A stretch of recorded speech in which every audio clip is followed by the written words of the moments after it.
서울시 오세훈 시장이 서울시 재개발의 6대 규제 완화책을 발표를 했죠. 우선 6가지인데요. 첫 번째 보시게 되면 주거 정비 지수제를 폐지를 했고요. 두 번째랑 이제 세 번째입니다. 공공기획을 통한 기간 단축이랑 절차를 간소화를 했습니다. 그 다음에 네 번째를 보시게 되면 2종 7층 일반 주거 지역을 규제를 완화를 했고요. 다섯 번째는 재개발 해제 구역 중에 노후 지역에 신규 지정을 하게 되죠.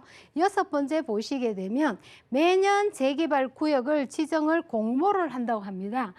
이번 시간에는 이 세 가지 요건을 가지고 간단하게 한번 짚어보도록 하겠습니다.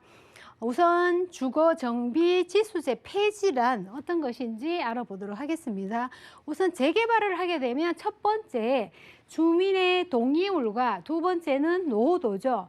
그런 것들을 부분별로 점수를 매겨서 일정한 점수 이상이 돼야지만이 재개발 신청이 가능한 제도를 폐지를 했다는 거죠.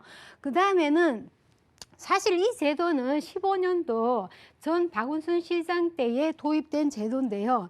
이런 제도를 하다 보니까 사실 법적으로 충족이 되더라도 이 주거 정비 지수라는 점수 때문에 이 노후도는 받쳐주더라도 이 점수가 높은 점수, 일정한 점수이기 때문에 거기에 따라서 충족할 만한 곳만 구역이 지정이 가능하기 때문에 사실적으로 사업의 문턱이 굉장히 높았다고 봐야 되겠죠.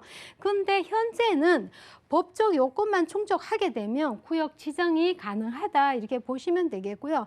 그 다음에 이 주거정비지수 폐지로 인해 가지고 재개발 가능성을 보시면 기존에는 14%라면 지금은 이 폐지가 됨으로써 50% 이상이 상향이 됐다 이렇게 보시면 되겠고요.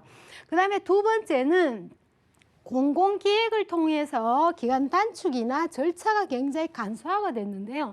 간단히 결론을 먼저 보시면 이 5년이라는 기간을 2년으로 단축을 했죠. 왜 그러냐 그러면 그전에는 주민 제안이라든지 사전 검토, 그다음에 타당성 조사, 계획, 수립 이런 것들이 지정을 하고 나면 사실은 많은 시간이 필요한데 이러한 절차를 다 간소화를 해서 서울시가 주도하는 공공기획으로 대체를 했기 때문에 굉장히 단축이 많이 됐다 이렇게 보시면 되겠습니다.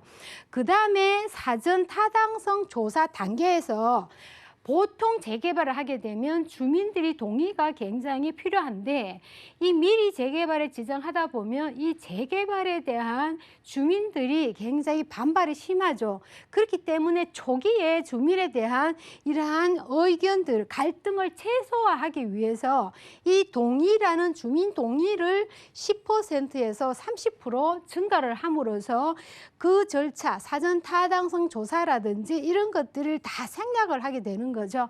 그렇기 때문에 개발이란 자체가 5년에서 2년으로 굉장히 최소 단축이 되는 이러한 절차가 간소화가 되는 거고요. 그 다음에 세 번째를 보시면 2종 주거지역이 일반 주거지역인데 보통 7층의 용적률이 제한이 되어 있는데 이거를 규제를 완화를 했습니다. 이 제도가 나옴으로써 굉장히 핫한 이러한 부동산 시장이 될 거라고 예상이 되었는데요. 보통 2종이면 7층밖에 안 되던 이 층고 높이를 25층까지 완화를 하다 보니까 사실 이 25층이라는 이 제도가 굉장히 많은 층수로 봤을 때 용적률이 굉장히 많이 차이 나기 때문에 이 부분이 굉장히 큰 차이가 있다고 보시면 되겠고요.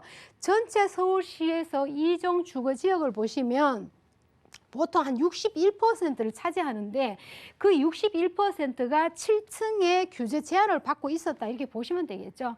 하지만 이제는 25층으로 굉장히 상향 조정이 됐기 때문에 최고 높이가 190 용적률에서 200% 굉장히 상향 조정이 된 부분이다 보시면 되겠고요. 특히 2종 일반 주거지역에서 용도를 변경하게 되면 이 보통 조건이 공공임대 아파트가 지어지는 것이 보통 10% 이상이 들어갔었는데요. 이 제도도 폐지가 됐다 보시면 되겠습니다. 그렇기 때문에 이 제도가 폐지가 됨으로써 부동산에 대한 굉장히 핫한 뉴스가 아닐 수가 없는데요. 또 부동산이 핫한 뉴스로 따라오는 것이 무엇입니까? 투자에 대한 메리트, 투기 근절이 같이 나와야 되는데 이 투기 근절을 방지하기 위해서 지분 쪼개기라든지 토지 거래 허가 지역이라든지 이런 것들을 충족시킬 만한 이러한 자료들이 또 법적으로 나와야지만이 사실 이 근절을 막고자 하는 의기가 있습니다. 특히 이 정부에서는 이 부동산에 대한 주택에 대한 공급 문제가 굉장히 심각하기 때문에 서울시에서는 이 제도 6가지 규제 완화를 함으로써 주택에 대한 공급에 대한 의지가 굉장히 강한 것을 엿볼 수가 있습니다. 이름으로써 부동산이 조금 안정화되기를 원하는 마음에서 일단 정부에서 주도하는 서울시의 재개발은 일단 민간 사업으로서 공공이 주도함으로써 굉장히 발빠른 개발이 이루어진다 이렇게 보시면 되겠습니다.